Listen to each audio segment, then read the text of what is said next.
Defence రంగంలో ప్రధాన కాంట్రాక్ట్ల ఆలస్యంపై తీవ్ర అసంతృప్తి వ్యక్తం చేశారు వాయుసేన అధిపతి ఎయిర్ మార్షల్ అమర్ప్రీత్ సింగ్. సంతకాలు జరుగుతాయి కానీ సరఫరాలు మాత్రం మొదలు కావని అన్నారు.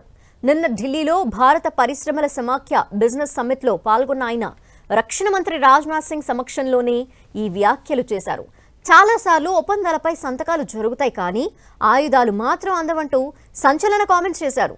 ఒకసారి గడువు నిర్ణయించుకున్నాక ఆ ప్రకారం పనులు పూర్తి కావాలన్నారు.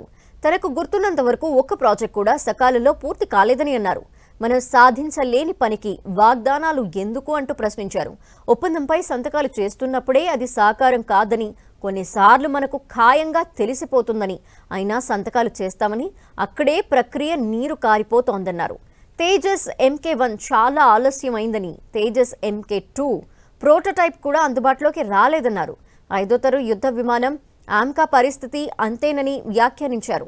మన సైనిక దళాలు పరిశ్రమల మధ్య విశ్వాసం పెరగాల్సిన అవసరం ఉందని, పారదర్శకత చాలా అవసరమన్నారు.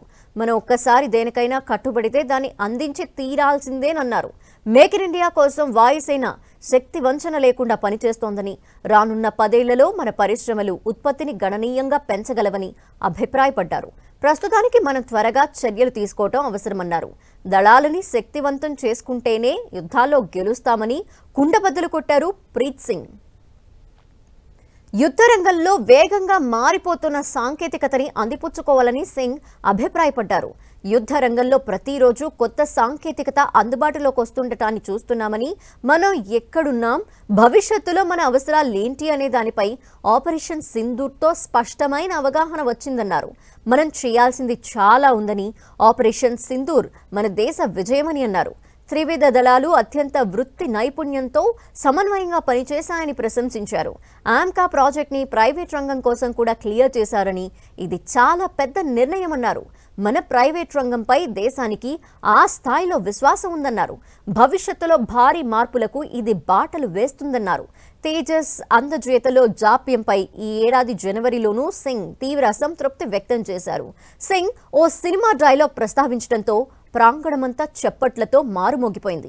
స్వదేశంలో తయారైన రక్షణ సామాగ్రిని వినియోగించాలని భారత్ దృఢ సంకల్పంతో ఉందన్నారు. ఒక్కసారి కమిట్ అయితే నా మాట నేనే వినను అని ప్రాచుర్యం పొందిన సినిమా డైలాగ్ ని ప్రస్తావించారు సింగ్. जाए पर वचन ना जाए, I am just told today only. I think that is something that we have to do. That एक बारी जो हमने कमिट किया है, फिर मैं अपने आप की भी नहीं सुनता, है ना, वो वाले.